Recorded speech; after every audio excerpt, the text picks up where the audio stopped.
So our next speaker is Sam Wright. She's a member of WRN here in Derbyshire, a senior community midwife, and an expert in the historical subjugation of traditional midwifery skills. So, hi everyone. So my name's Sam. I run a community midwifery service in the local area. So I started my training as a student midwife in 2010, and I remember it's really stuck with me that one of the first things that I learned as a student midwife was the origin of the word midwife and what it means, and I think it's really important. So it literally means with woman, and we were taught that that is the core of our identity, that is the core of our role, and that dates back to the 14th century. So it doesn't refer to us as being women, it refers to the women that we are looking after. Okay, so midwifery has been around for centuries, and we've been under persecution since the 14th century. Midwives were targeted by the church and state during the witch trials between the 14th and the 17th century. Midwives were accused of causing infant and maternal death through magical means. They were accused of engaging in rituals or using herbal remedies because this was seen as pagan, and they blamed them for unexplained illnesses and death, and that was blamed on witchcraft. A German priest wrote a text which was a major witch hunting manual which claimed that midwives were amongst the most dangerous witches, accusing them of killing babies and offering them to the devil. In 1527, a German midwife was executed after being accused of causing the deaths of 40 babies and 2 mothers. She was tortured into confessing and that she'd made a pact with the devil and used magic during births. And there was the Scottish witch trials where hundreds of women were accused of witchcraft. Many of them were healers or midwives. So historically, childbirth has been portrayed as risky prior to medical intervention in hospital. If you see it in period films and TV drama, 50% chance the mother or baby will die. But when I looked at this subject for my master's dissertation, it's actually quite the opposite. Julia Allison, the author of the book in the middle, studied early Tudor rural midwives using parish records, and actually she found that they were very experienced, they passed down their knowledge, they were women of good social standing, and she looked at the maternal death rate using records, and she found it to be actually quite low during that time. It was 5 per 1,000 births, compared to later in the period where it was significantly higher when men started getting involved, and that was about 30 per 1,000. She also found evidence that their practice aligned with midwifery care today, which is a non-interventional ethos, letting nature take its course, which promotes the best neonatal and maternal outcomes. She found that midwives were asked to swear oaths to bishops, for example, not to use ungodly means to shorten labour, which is good evidence that they were letting nature take its course. Men started to get involved in childbirth profession in the 1700s, and we started to see the rise of male midwives, and they marketed themselves as being more scientific, more rational, better than the rural midwives. And they made out the rural midwives to be uneducated, risky professionals. So they really tried to put themselves at the forefront of childbirth. And this is where we saw the introduction of forceps. Most of you probably know what that they are. And the poor women of this time were used as experiments by these men. Lots of babies died. Women died from injury, from the use of forceps, infection. And there was a little bit of pushback from midwives. The woman on the right there is a French midwife. She is Elizabeth Niehaus, who was a French midwife who practiced in London. She attended over 2,000 births in her career, and she was very outspoken. She wrote a book called The Art of Midwifery, where she criticised these men and their use of their instruments, and she advocated for women's rights for choice and consent in childbirth, which is in that time is very brave of her to be very outspoken. Moving into more of the 19th century, there was a push for professionalisation of midwives. There was grassroots activism from groups of middle-class educated midwives who wanted regulation and training. So you saw the Midwives Institute, which is now still around as the Royal College of Midwives, Women's Cooperative Guild and National Union of Women's Workers really pushing for professionalisation. And in 1902, the Midwives Act was passed, which meant that you could only practice as a midwife if you had had official training and you were regulated. So that did sort of outlaw those rural, untrained midwives that were working based on experience. This is a huge subject, and I'll try not to get into it too much. So this is a real whistle-stop tour.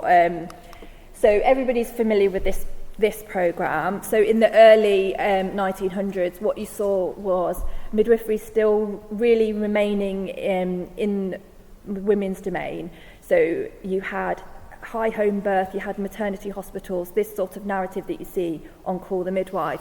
And it really stayed like that until about the 1960s. And what happened then was the invention of ultrasound. And that really started to change the picture of pregnancy and childbirth. It put the childbirth in the realm of men again, really, because obstetricians were using ultrasound as a sort of way to dominate pregnancy and childbirth, that we needed their expertise. And then the government in 1970 wrote a report called the Peel Report, which recommended that all women give birth in hospital. And that ultimately leads us to the position that we're in today, where about 50% of women do now give birth by caesarean section. Less than 1% of births happen at home. And that window of midwifery-led care is really narrowing. So there was an attempt to push back on this. In 1976, the Association of Radical Midwives were formed, and that was a grassroots organisation concerned with rising medicalisation of childbirth, and they are still around. I am a member of them. And their focus is on sort of advocating for women, education, and mostly a supportive network of like-minded midwives who are still trying to fight the tide. In the 90s, early 2000s, we did see public policy supporting reducing medicalisation of childbirth. So the picture on the left is a birth centre. They can be alongside big obstetric units, or they can be freestanding. And the idea of those was to create more of a home-from-home environment, so to be that halfway house. And there was quite a push for that in the 90s and early 2000s. But that started to change. So you may or may not be aware, around 2015 onwards, we've seen a lot of reports about the failings of maternity care. So you may have heard of Morecambe Bay, Shrewsbury and Telford, East Kent. So all those reports we've looked at in detail. It's multifactorial. It's not just midwifery care, it's paediatricians, it's obstetricians, it's failing at training, it's processes, it's everything together, but you can understand what happened next. So these are some headlines from that time period. We really do see history repeating itself here. Midwives were hung out to dry. They were blamed for baby deaths. They had their names published in the Daily Mail. They had their pictures. These reports were it did highlight that it was teamwork, but that's not how it was portrayed in the media. And normal birth and midwifery really took it a bashing during this time period. And I'm sorry to say, I feel like that the war has been lost. The tide of medicalisation has become a tsunami, and I don't think we can fight back at this point. There was a lot of negative press surrounding it, that we were trying to force women into certain choices, but that's not the case at all. We come from a place of wanting the best outcome for mum and baby based on research, and I fully support a woman's choice to choose a caesarean section if that's what she chooses, but those are a very small minority of people. The rest of women get just swept along in a tide of doing what they think that they should do because the doctors told them to. which leads to birth trauma and a really horrible time. And the consequence of all that is we also have a small group of women who have disengaged from maternity care completely, and they choose to what we call free birth. So when I was training, that was a rare phenomenon. Some women chose to do that and that was their choice, but now we are seeing it quite common. I think in this area we get one every other month where a woman will not call us, and that is because of the breakdown in trust. She doesn't trust us to look after her, which is really sad. They sometimes call us immediately after the birth to help with the practical side. Sometimes they just call us the next day, and we are seeing a rising tide of that, which I think is a real shame. Because we do want to support these women and their choices in their labour, but they feel like they can't trust us.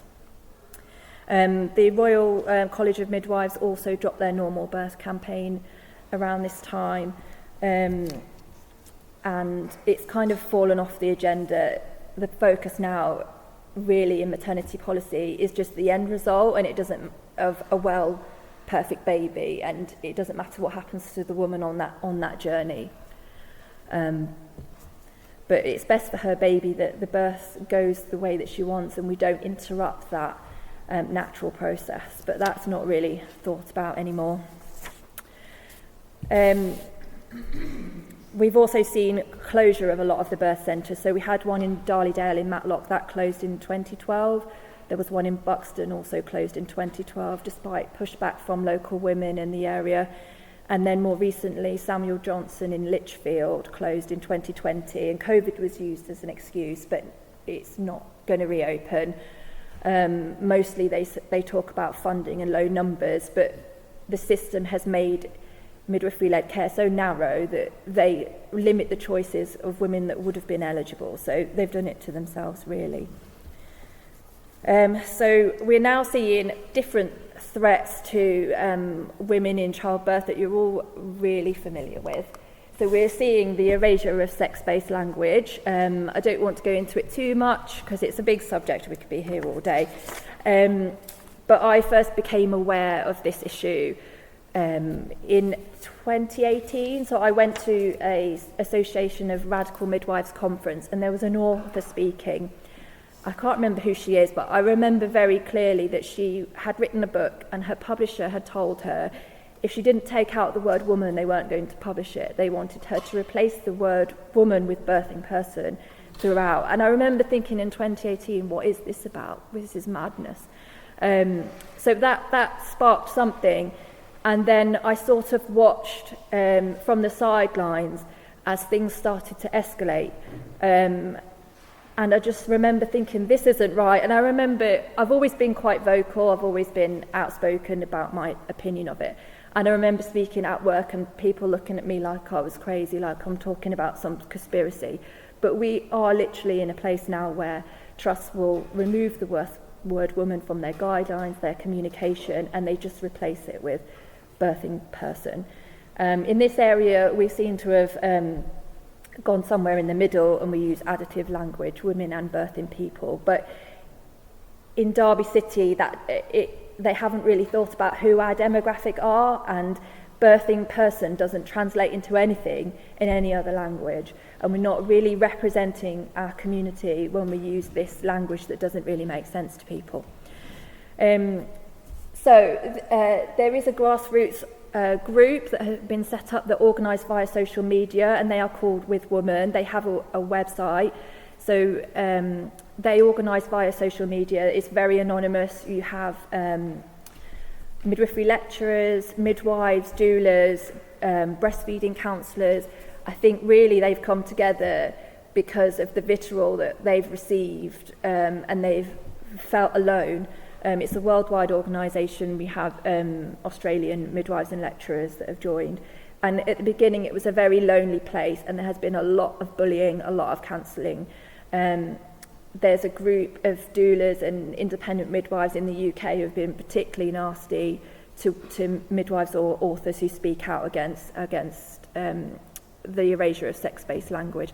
And they're so emboldened, they do it on their Facebook with their name, with their picture. They haven't got any qualms about saying that we're the worst people in the world.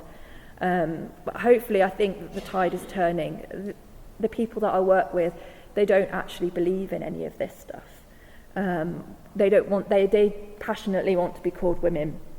There's an author called Sally Pesaro, who is a midwifery lecturer. I can't remember where, I think towards Bristol somewhere. And she actually wants to get rid of the word midwife. She's written a paper about it.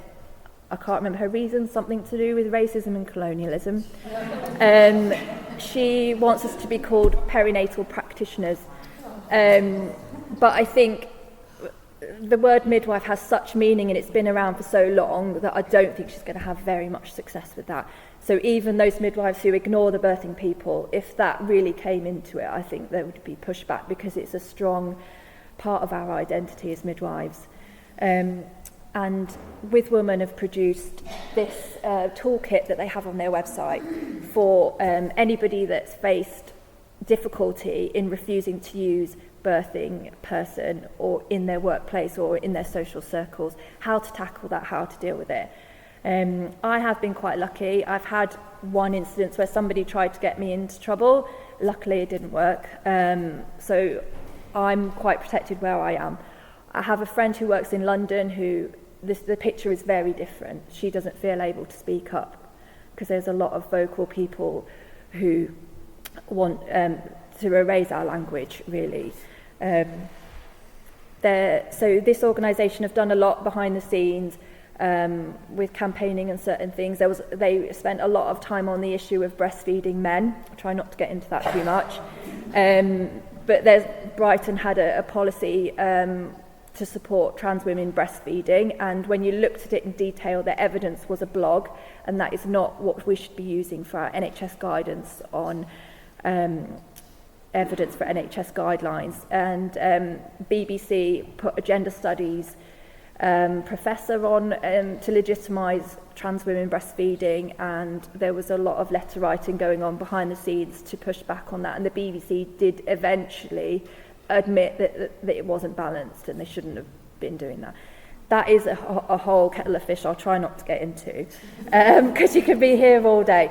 Another subject that I'm very passionate about, which I think is a huge threat to women currently, is surrogacy. I really feel alone in this in my work circles. I am banging the drum. So because I manage the community service, every surrogate comes over my desk, so I can see the rise that we're seeing. People think it's something that's all lovely, they're doing it for their friend who can't have a baby. That is not what is happening. People think that we don't have commercial surrogacy. We very much do. Large sums of money change hands, gifts change hands. It is very transactional. They are creating products, and it's very upsetting. So you may or may not be aware of law reform proposals that have been proposed. So in a nutshell, a surrogate, if she's gone through an agency, when that baby is born, that is not her child. In that birthing room, as soon as that baby has exited her body, that belongs to the person who have commissioned that baby. So you can imagine where that would leave the midwife. If that woman in that moment changes her mind, that baby doesn't belong to her, it belongs to the people that have bought it. And where does that leave the midwife then? Because that is fundamentally against our code of practice, against our identity, to remove a baby from the mother who's birthed it and give it to somebody else. And I think what protections are there for these women? The current process is that commissioning parents have to apply for a court order after 6 weeks to get parental rights, and the surrogate can actually change her mind in that time, even if it's not her genetic baby. It also, in the law reform, it says that this will be overseen by surrogacy agencies. So you've got Surrogacy UK, are the biggest one that we see, and then we've got My Surrogacy Journey. Now, My Surrogacy Journey have very dubious practices, and I would not trust them at all. They have recently set up in Mexico, because obviously they can exploit more women over there. If you go on their website, you can see for yourselves, they offer Ann Summers vouchers, Love Honey vouchers, Apple Watches, and Merlin gift passes for becoming a surrogate. The Royal College of Midwives recently put on a webinar promoting surrogacy, and they invited speakers from this agency, and I did attend, and there was a lawyer, and they basically spoke about how this law reform was coming in. It was definitely coming in. It was so wonderful, and it was going to improve things for women, and I was just horrified. All the commenters were speaking about how wonderful it was, and these agencies are doing such great things, and I just thought, I'm here on my own on an island. This is awful. We have to stop this. I asked the question. It gives you a chance to answer questions, and I asked, well, what happens to the midwife if that surrogate says, no, I don't want to give over my baby? Where does that start? Nobody answered my questions, were just ignored. I complained to the RCM at the time, and I said, you're promoting surrogacy as a positive thing. Their response was, we are neutral on surrogacy. I thought, this is madness. You didn't have a single counter. You didn't answer my questions. This is not neutral. So on that note, I've now left the RCM because I can't give my money to an organisation that supports this.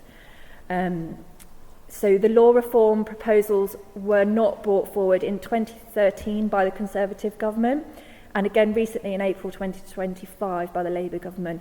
But the reason given was parliamentary time. Now, I don't feel reassured by that. I think it's inevitable. I don't trust Labour as well. I think that this will come in, and when it comes around again, we really need to fight back on this. The only outcome for women is to ban surrogacy, I feel. There is no ethical surrogacy. In Ireland, I think the laws have been relaxed quite a lot, and it's quite easy to also go to other countries like Ukraine and commission a baby that way and just bring it back. And this is human trafficking, and I think we need to be very clear about what this is. But again, I sound like a conspiracy theorist when I talk about this amongst my colleagues, but I am banging the drum loudly. Luckily, I'm not the only one that manages the service, and my colleagues are supportive and they know my thoughts, so I conscientiously object to getting involved in the birth planning around this. I did it once and I felt very uncomfortable because fundamentally my job as a midwife is to be there for that pregnant woman and support her journey. My job is not to support these people that are buying a baby. So that's where I come from. Yeah. Can I ask Sam?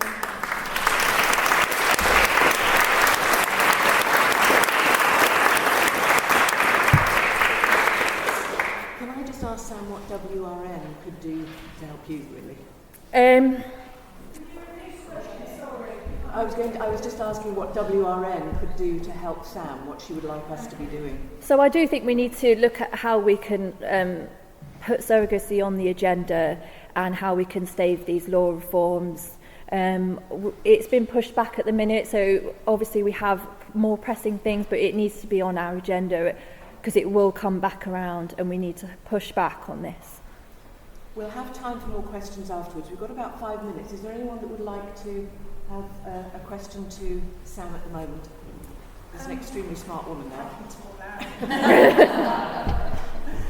I'm involved with women as well. I'm one of the lecturers. Yes, I was aware you were coming today. That's why I didn't want to talk about it too much. Yeah, that's fine.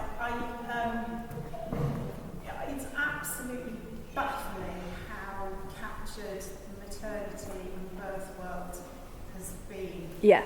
And in particular breastfeeding, Yeah. because it's kind of possible for men to actually get involved in the breastfeeding side of things. At the moment, at least men can't work. Yeah. But I just wondered, God, what can we do? Because it is so completely and utterly captured in terms of language and this idea of being inclusive everywhere. And if you've got any thoughts about that side of things, because with what's happened with LLL, it is literally volunteers being told they have to support males to lactate and breastfeed, which is just utterly horrifying. Yeah. I'm part of a group that's setting up a new breastfeeding support organisation, which now with the Supreme Court judgment. We can do that, and we can keep all the men out. But is there what can we do to push back in those, particularly the big breastfeeding organisations? I think we need to highlight that this is a safeguarding issue. This is a huge safeguarding issue. We need to highlight that there is no benefit to that newborn baby to be feeding from a man. This is a supply and demand maternal fetal dyad. You know better than me. If you break that, there's no benefit to that baby. So we just need to put the baby back in the focus. And it's not about that individual and their validation.